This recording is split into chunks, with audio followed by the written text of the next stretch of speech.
Alright, so I am back with some more Captain America, the First Avenger. This is going to be kind of a double review, since I'm going to be reviewing two things in one. And that is the Peggy Carter and Hydra Soldier, and then Howard Stark. And since it comes with the Army Builder, I'm not going to do a separate video for Howard Stark, just because I said so. The packaging is exactly the same as on the other figures in the wave that I reviewed. Marvel Studios, Captain America, the First Avenger. You got the cool little Avengers Assemble thing up there. Picture of the character, picture of the character, picture of the character. Same deal. The picture on the back is different since this isn't the Toys R Us wave. Bucky, Frontline Captain America, Howard Stark, who, I've noticed this, and a lot of people have noticed this. I've seen online that Howard Stark in the promo pictures looks African American. And I mean, if you look at them back to back, if you look at the characters and then you look at Howard Stark, it is very, very much like he looks like that. You got Cap, Red Skull, Peggy Carter, and the Hydra Trooper. So I'll open these guys up and review them. So here we have the Hydra Soldier, who I have to say is definitely one of the best army builders, just because he's really cool, and unlike a lot of the other army builders, I can actually see myself wanting to get more of these guys to make an army. Although that's not my style, but I could see myself doing that. So first off, his head is somewhat similar to the Hydra Flame Trooper that we got in the Toys R Us wave. He's pretty much wearing the exact same mask. The only difference is he's got kind of a Batman thing going on here, where you can see his mouth, everything like that. It's got good detailing on it. You can see a lot going around here. You can take this off, and you'll see this. It's pretty okay looking. Just like I said in the Hydra Flame Trooper, he kind of looks robotic. So yeah, I'm probably not going to display him like that. I'll probably keep him with the mask on, and it's not focusing.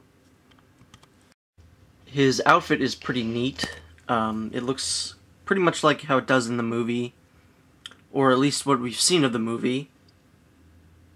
It stands out, actually. It could look like he could actually look like he's a villain, but I mean, he's just a little army dude, you know.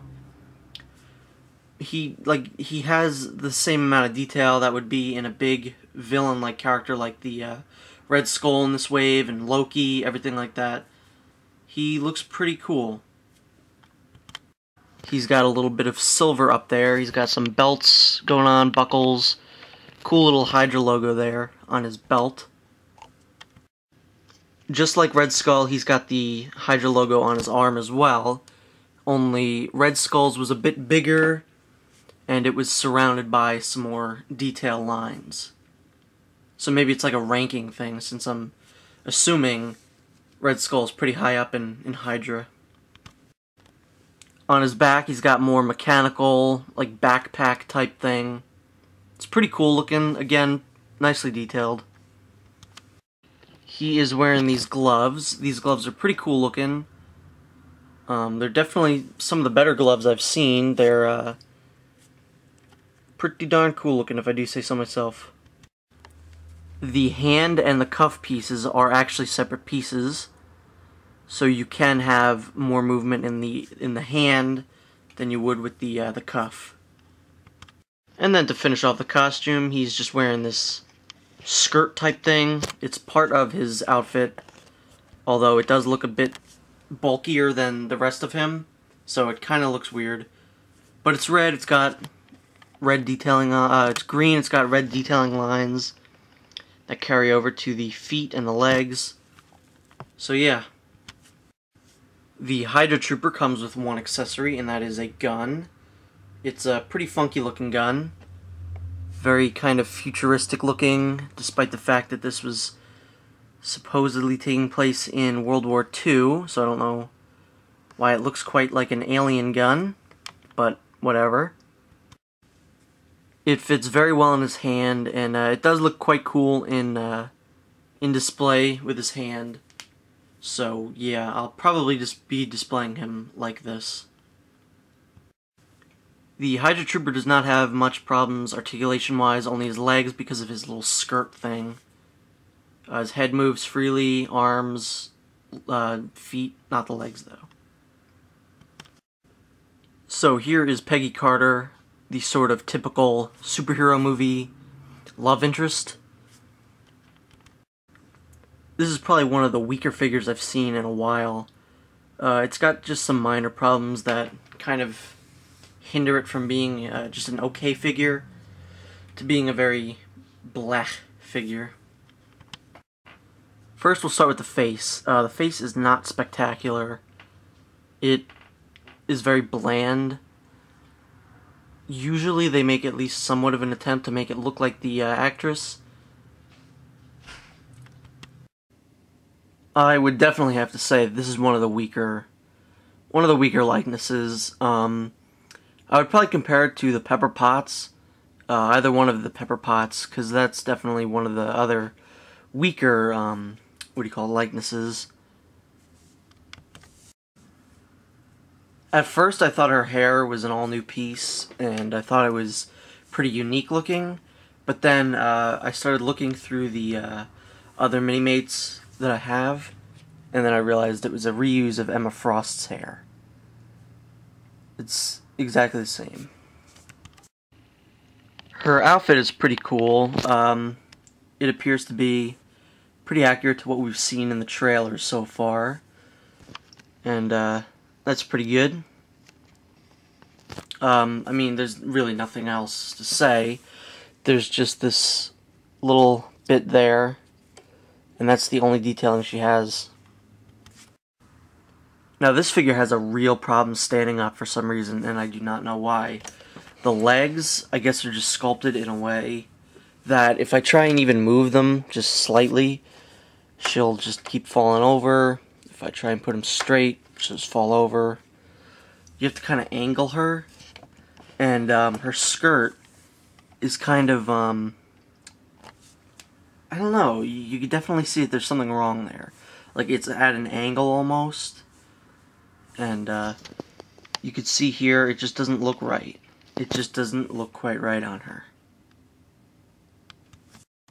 Now, she actually comes with an accessory, which is something that a lot of the female Mini-Mates don't come with. Like, Pepper Potts doesn't come with one.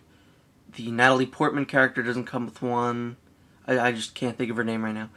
Betty Ross doesn't come with one, but she does, and that's pretty unique for her.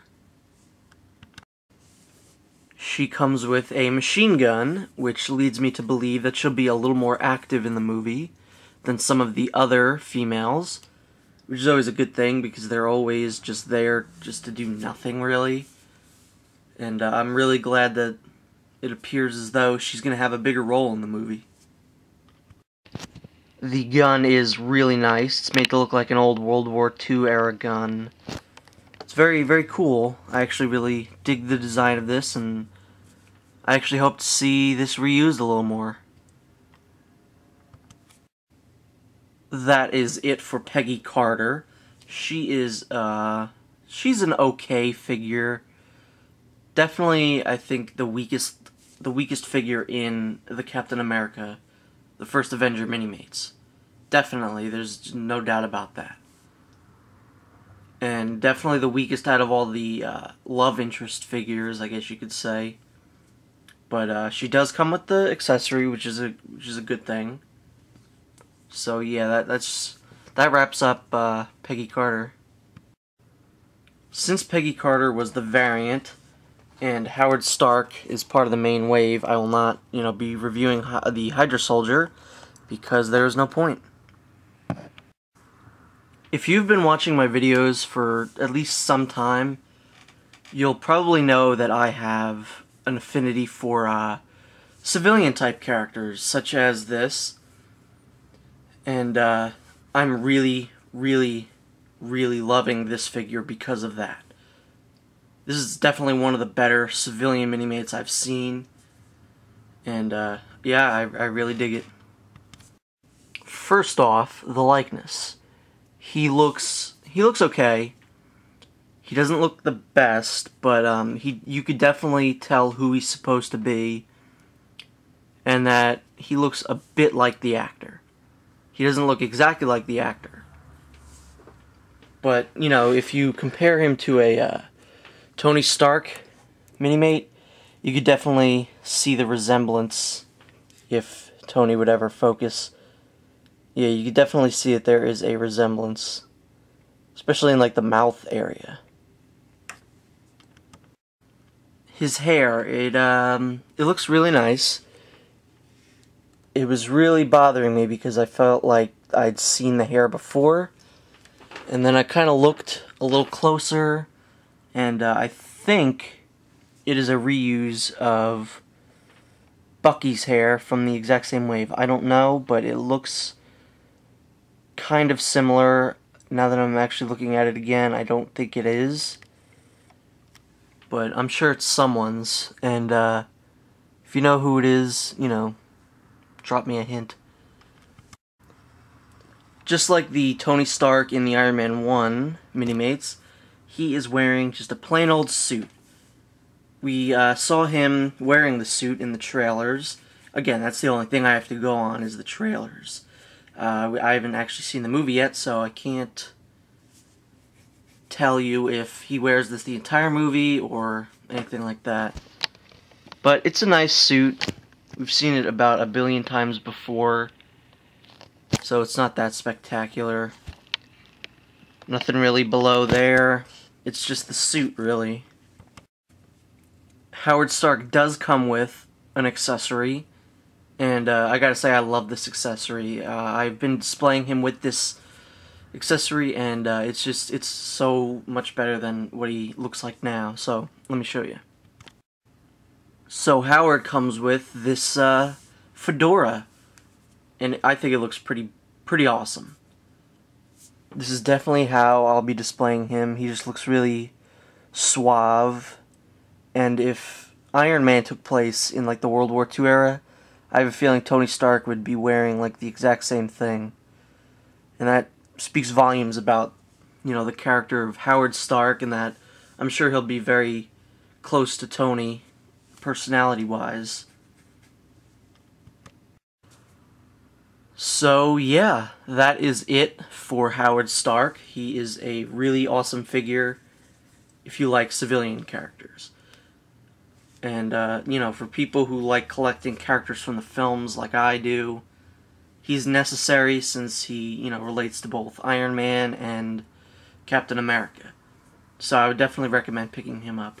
I would actually recommend picking this pack up more than the Peggy Carter pack, just because Howard Stark is a really good figure. Peggy Carter's just kind of mediocre. So yeah, thanks for watching, and stay tuned. I'll probably have some reviews coming up very shortly. And surprise, surprise, nothing on the back.